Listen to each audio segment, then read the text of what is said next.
Welcome to GNN, your source for the stories shaping culture and entertainment. Tonight, we're diving into a cinematic firestorm that's got critics divided and audiences buzzing.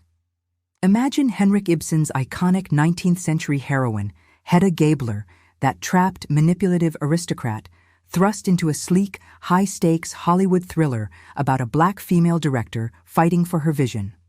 That's the bold premise of the new Prime Video film simply titled Hedda, starring and produced by Tessa Thompson. Released just this week, it's being hailed as a genius update by some and slammed as a misguided mess by others. Is this the female Hamlet of our time, or a noble failure?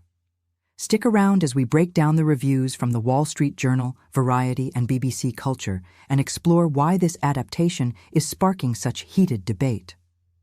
To understand the controversy, let's start with the source material. Henrik Ibsen's Hedda Gabler, first staged in 1891, is a cornerstone of modern drama. It follows Hedda, a sharp-witted but bored newlywed from a privileged background who manipulates those around her, including her academic husband and a former lover, out of sheer frustration with her confined life. The play ends in tragedy, with Hedda taking her own life in a defiant act. Ibsen himself called it a study of a strong, willful being crushed by societal norms, and it's long been a feminist touchstone for exploring female rage and repression. Fast forward to 2025, and director Ida Ruzafa, in her feature debut, transplants this story to contemporary Los Angeles.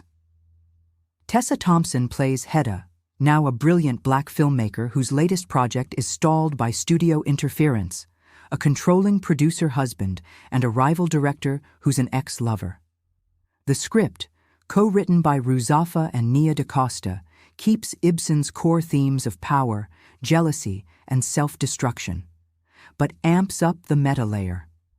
Hedda's unraveling mirrors the cutthroat world of indie film production.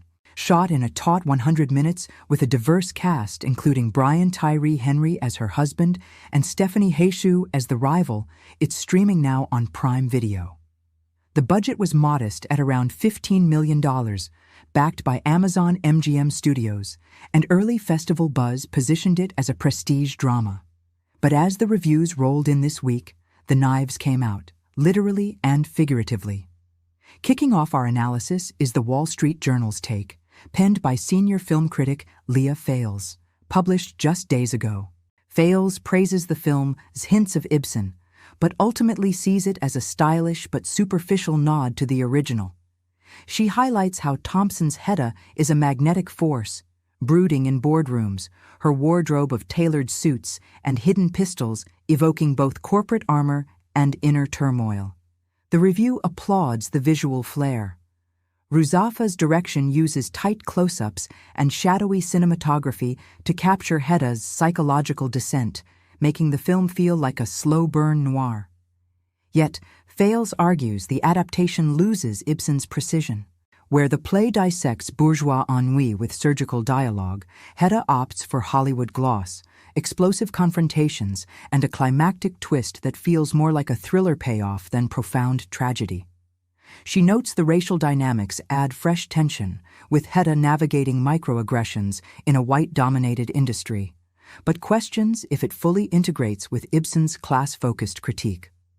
Overall, it's a solid B, entertaining for Thompson fans, but not the revolutionary reinvention promised. Fales calls it Ibsen light, ideal for streaming binges, but not for theater immortals. If you're into character-driven dramas with a pulse, this review suggests it's worth the watch. Just don't expect Shakespearean depth. Shifting to Variety, where critic Owen Gleiberman delivers a more scathing verdict in his October review. Gleiberman, known for his no-holds-barred style, dubs Hedda a noble misfire, ambitious in concept but fumbling the execution. He lauds Thompson's performance as the film's saving grace. Her Hedda is a powder, keg of charisma and menace, channeling the quiet fury of Ibsen's creation into a woman weaponizing her intellect against a system that undervalues her. The supporting cast shines too. Henry's subdued husband adds heartbreaking pathos, while Shu's rival brings electric antagonism. Variety points out the film's timeliness, weaving in real-world Hollywood scandals like diversity quotas and our Me Too fallout, making Hedda's rebellion feel urgently relevant. But Gleiberman tears into the screenplay's inconsistencies. Ibsen's sparse, dialogue-heavy play thrives on subtext, he argues. Yet Hedda piles on plot contrivances, like a leaked script scandal, that dilute the emotional core. The modern setting, while innovative, clashes with the original's timeless isolation. LA's glitz makes Hedda's despair seem contrived rather than inevitable. Pacing issues drag the second half, turning what could be a taut psychodrama into a meandering indie flick. Variety gives it a middling score, recommending it for Thompson completists, but warning it won't convert skeptics of literary adaptations. In essence, it's a swing for the fences that hooks but doesn't quite homer, a film that's divisive precisely because it tries so hard to matter. For a more philosophical angle, we turn to BBC Culture's article by critic Rebecca Nicholson, framing Hedda as the divisive female Hamlet. Published midweek, it positions the film as a bold evolution of Ibsen's anti-heroine, comparing her to Shakespeare's brooding prince for their shared themes of inaction and explosive agency. Nicholson celebrates how Ruzafa infuses the story with intersectional feminism. Thompson's Hedda isn't just trapped by marriage, but by race, gender, and industry gatekeeping, turning the play's 1890s Norwegian drawing room into a 2025 writer's room battleground.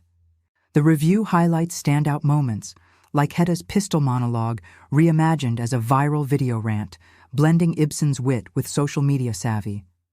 That said, Nicholson acknowledges the backlash. Purists decry the Hollywoodization, arguing it sanitizes Hedda's amorality for likable appeal. She explores the broader cultural divide. Is this empowering reclamation or cultural dilution? The BBC piece notes festival reactions were split, with some praising its accessibility for younger viewers unfamiliar with Ibsen, while others mourn the loss of the play's austere power. Ultimately, it's hailed as a catalyst for discussion on adapting classics for diverse audiences. If Hamlet is the ultimate male tragedy of paralysis, Hedda emerges as its female counterpart, flawed, fierce, and fiercely debated. BBC suggests it's essential viewing for anyone grappling with women's roles in art and power. So, what does this review trifecta tell us? Across the Wall Street Journal's cautious optimism, Variety's pointed critiques, and BBC Culture's intellectual enthusiasm, Hedda emerges as a polarizing triumph of intent over perfection. Thompson's star turn is the unanimous highlight, proving once again why she's one of Hollywood's most versatile talents.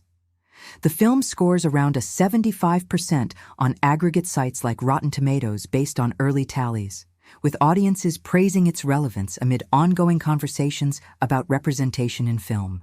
For GNN viewers tuned into cultural shifts, this is not just a movie, it's a mirror to how we adapt the past for the present. Should you stream it? If you love literary updates like The Great Gatsby or Little Women reboots, dive in, especially for the themes of creative burnout that resonate in today's gig economy. Families or casual watchers might skip if dense drama isn't your vibe, but film buffs will find plenty to unpack. Production whispers suggest awards buzz for Thompson come Oscar season, so catch it now on Prime Video before the hype builds. That's our deep dive into the Hedda storm, Ibsen reloaded for the streaming age. What do you think? Groundbreaking or gimmicky? Drop your thoughts in the comments, subscribe to GNN for more entertainment breakdowns, and hit that bell for daily updates. Thanks for watching Global News Network. Stay informed, stay inspired.